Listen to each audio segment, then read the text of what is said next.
Hey everyone, this is Matt here with a brand new video to talk to you about Mass Effect Andromeda. This video will look at some of my personal opinions on little minor details that Andromeda could have improved on, or what I would have liked to have seen done in the game.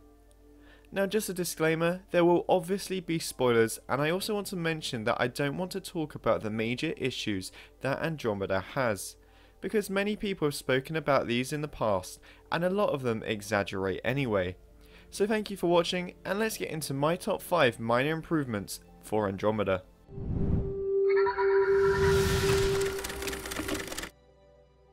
Now this video is in no particular order, so to kick off the list I will start off with a viewpoint that I know a lot of people share, and this revolves around the outposts and how little customization or impact they serve. Now I bet on your first playthrough you were expecting to have to assign each outpost to either science or military, didn't you? But the reality was sadly a one-off decision capped at EOS.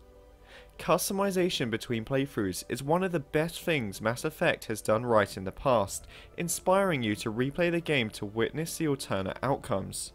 So that would have been a nice extra touch for customization to individualize your playthrough to someone else's. Also the fact that this one decision on EOS felt so super important at the time, but it didn't serve any major role. Be advised that the first outpost placed by a Pathfinder will be a statement in itself. Fair or not, your choice will represent the initiative and its intentions in Andromeda. Consider carefully. Now I'm not discounting the possibility that this could play an effect in a future title or story DLC. But seeing as this is only a minor aspect to Mass Effect Andromeda, it's disappointing that the difference in this decision whittles down to whether Kandros or Kesh disagrees with your choice. Now moving on to a slightly bigger improvement, because I'm someone who does appreciate detail, but this also reflects choices in the game. Now as we all know, going back to the days of Mass Effect 2, which for some is still today, but the suicide mission opened up a ton of important decisions and time-related tasks. Depending on how long we actually took to save the crew of the Normandy would affect whether we saved them or not. So linking this in with the arcs of Andromeda, it would have been nice if the same principle was input into the game. Now I'm not trying to say that if we didn't prioritize the arc missions, then we would turn up to find an entirely slaughtered arc. But what would have been interesting, but not challenging to add to the game, would have been if you saved fewer Asari, Turians or Solarians, depending on whether you prioritize these missions. Seeing as in the real world, if the Archon and the Ket attack the Solarian Arc, they're not going to wait around playing chess for Ryder to come. Whether the number of individuals you saved is just a heartwarming thing or actually affected the ending, I personally wouldn't have minded. But this would have been a really neat feature that I would have liked to have seen. Now let's quickly talk about dialogue. And again, this is a massive issue some players had with the game. I'm personally not going to talk about the lack of options throughout the entire game, or how true the dialogue prompt is to the actual delivery, but mainly focus on the first contact with the new alien races. In the first half an hour of the game, both Ryder and Liam make a big deal about first contact due to the initiative's rules upon entering the galaxy, and you can choose whether to straight up shoot the Ket or try and reason peace with them.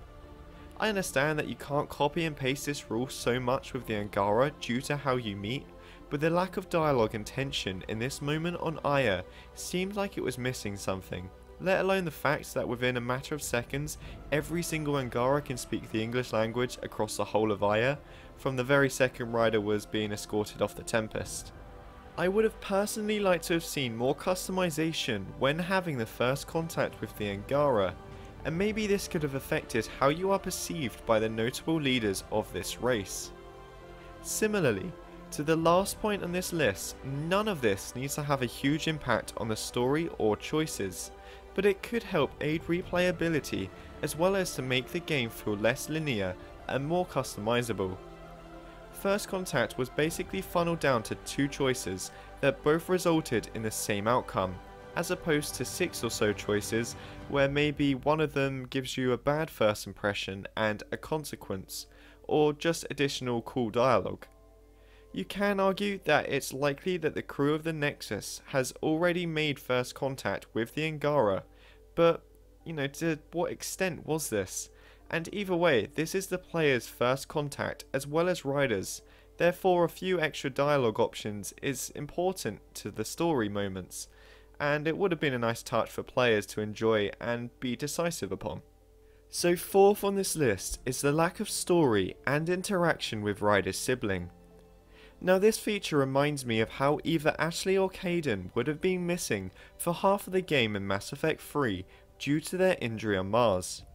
Now I have no issue at all with the Ryder sibling being missing throughout part or most of the game, but you hardly speak to the alternate sibling outside of the coma, and he or she can't ever be found anywhere after the main story has been completed.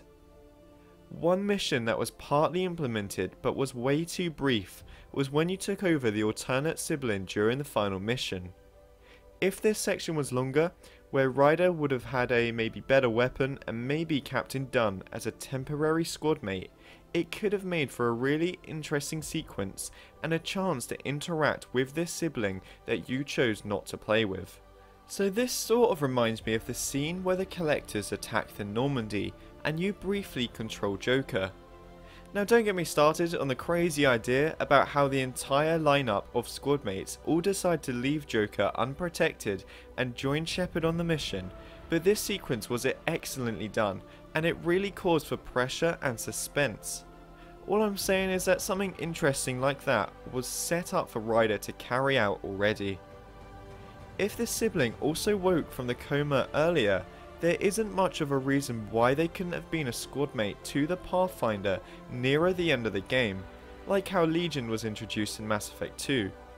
Again, another small detail that would have been interesting for fans to see, as well as to increase the interaction between the Ryder family and to make it harder for fans to forget about their sibling up until the final mission. Finally, let's briefly mention boss battles. And again, I'm not trying to say that bosses are a necessary part to games, but if there is a main antagonist present in a game, e.g. the Archon, it would have been nice to personally defeat him in combat, as opposed to fighting boring Remnant over and over and over again. Everyone has different perspectives on what a boss battle is, but in my opinion, Mass Effect Andromeda only has two, of which being the Architect's and the Archon's sword. But you may want to count the Exalted Krogan encounters. Seeing as all the Architects fights are in side missions, only one boss battle is in the main story, and that's sort of disappointing if you think about it, seeing as the Architect in the final battle isn't really a fight but more of a game of dodgeball. So if Ryder could hold true to his word. Except I am gonna fuck your shit up. And personally fight the Archon, that would have made for a more satisfying ending where you can then reflect on all of your accomplishments. So that was my list of 5 relatively minor improvements that Andromeda could have brought us. Do you have any small additions or fixes to the game of your own? If so, let's hear them in the comments below, minus any comments about facial animations. Don't forget to leave a like if you enjoyed and to subscribe to us for tons of Mass Effect and BioWare related content, and we hope to see you in the next video. Goodbye everyone.